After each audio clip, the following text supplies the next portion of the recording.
ఉండదు. ఆ లేబరు ఆ కాంట్రాక్టరు ఎంత ఇస్తే అంత కూలి తీసుకోవాల్సిన పరిస్థితి వస్తుంది. 60 రోజులు పనే ఉండదంట. ఇవన్నీ వీటి దృష్ట్యా లేబర్ని ఎక్స్ప్లాయిటేషన్ చేయడం జరుగుతుంది. బానిస వ్యవస్థ తయారయ్యేటట్టు చేస్తున్నారు వీళ్ళు. ఇది ఎక్కడి న్యాయమని అడుగుతున్నాం. అందుకే కాంగ్రెస్ పార్టీ ఈ విధానాన్ని వ్యతిరేకిస్తుంది. కాంగ్రెస్ పార్టీ మళ్ళీ హెచ్చరిస్తుంది మోడీ గారిని, చంద్రబాబు గారిని, ఈ బిల్లుకు మద్దతు ఇచ్చిన చంద్రబాబు గారిని కూడా కాంగ్రెస్ పార్టీ హెచ్చరిస్తుంది. ఇది చాలా ప్రమాదకరమైన బిల్లు. వీబీ గ్రామ్ అన్నది చాలా ప్రమాదకరమైన బిల్లు. పేదవాడికి ఆసరాగా నిలబడిన MNREGA, Mahatma Gandhi national rural employment guarantee యాక్ట్ని మీరు ఖూనీ చేసి ఏదైతే మోడీ గారికి బానిసల్లాగా మారి ఈ కొత్త బిల్లుకి మీరు మద్దతు ఇచ్చారో ఇది మన రూరల్ వ్యవస్థని, గ్రామ వ్యవస్థని ఖూనీ చేస్తుంది. ఎందుకంటే ఇప్పటి నుంచి గ్రామాలలో ఏ పవరు ఉండదు, వాళ్ళకు అధికారం ఉండదు, వాళ్ళకు ప్రాధాన్యత ఉండదు. ఆ గ్రామాలలో ఏదైనా ఒక పని చేసుకోవాలంటే, ఒక బావి, ఒక రోడ్డు వేసుకోవాలంటే వాళ్ళకు ఇప్పుడు మార్గమే ఉండదు. మీరు గ్రామాలను ఖూనీ చేస్తున్నారు, గ్రామస్తులను, కూలీలను ఖూనీ చేస్తున్నారు. ఇది భావ్యం కాదు, మళ్ళీ ఆలోచించుకోవాలి. కాంగ్రెస్ పార్టీ ఈ కొత్త బిల్లుని పూర్తిగా వ్యతిరేకిస్తుంది. చంద్రబాబు గారు మద్దతు ఇవ్వడానికి కూడా పూర్తిగా ఖండిస్తుంది.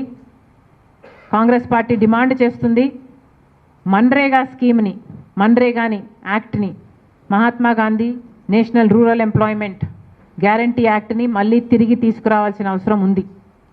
యాక్టులో ఏదైనా లోపాలు ఉంటే దాన్ని సరిచేసుకోవచ్చు, కానీ పూర్తిగా యాక్టును మార్చి వీబీ గ్రామ్ చేయడాన్ని కాంగ్రెస్ పార్టీ ఖండిస్తుంది, దీన్ని వ్యతిరేకిస్తుంది, దీన్ని మార్చుకోవాలని డిమాండ్ చేస్తుంది. మళ్ళీ Congress party guaranteed work, guaranteed wage, guaranteed అకౌంటబిలిటీని డిమాండ్ చేస్తుంది.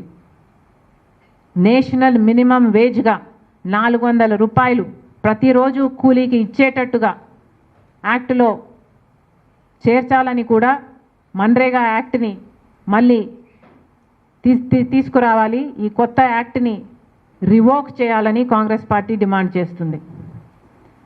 మన్రేగాని పక్కన పెట్టినందుకు గాను, మన్రేగాని తొలగిస్తున్నందుకు గాను కాంగ్రెస్ పార్టీ ఇప్పటికే రాహుల్ గాంధీ గారి నాయకత్వంలో పెద్ద ఎత్తున ఉద్యమం మొదలుపెట్టింది.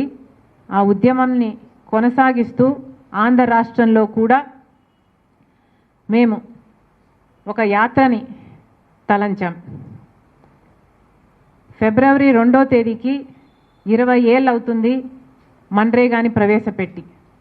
ఫిబ్రవరి 2వ తేదీన 20 ఏళ్ళు అవుతుంది.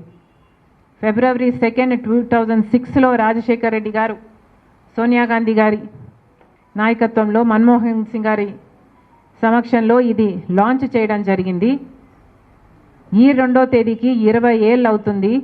ఏ బండ్లపల్లిలో అయితే వాళ్ళు లాంచ్ చేశారో అదే బండ్లపల్లి నుంచి మేము ఒక యాత్ర మొదలు పెట్టాలని తలంచాం. ఇది ప్రతి జిల్లా ద్వారా ఎన్నో గ్రామ పంచాయతీలను టచ్ చేసుకుంటూ పూర్తి రాష్ట్రమంతా పర్యటన చేసేటట్టుగా ఈ యాత్ర ఉంటుంది. దాన్ని నేనే 2వ తేదీ నుంచి చేయబోతున్నాను. మరొకసారి కేంద్ర ప్రభుత్వానికి, రాష్ట్ర ప్రభుత్వానికి హెచ్చరిస్తున్నాం, డిమాండ్ చేస్తున్నాం, మన్రేగాను తిరిగి తీసుకురండి, లేకపోతే ఇది మీకు శాపం అవుతుంది.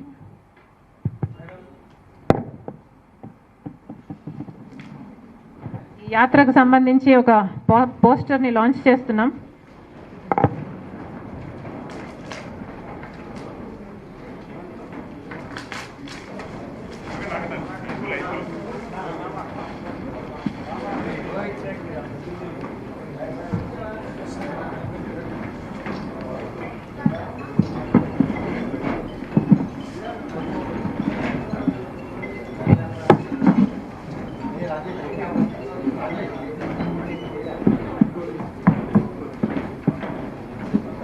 Sure.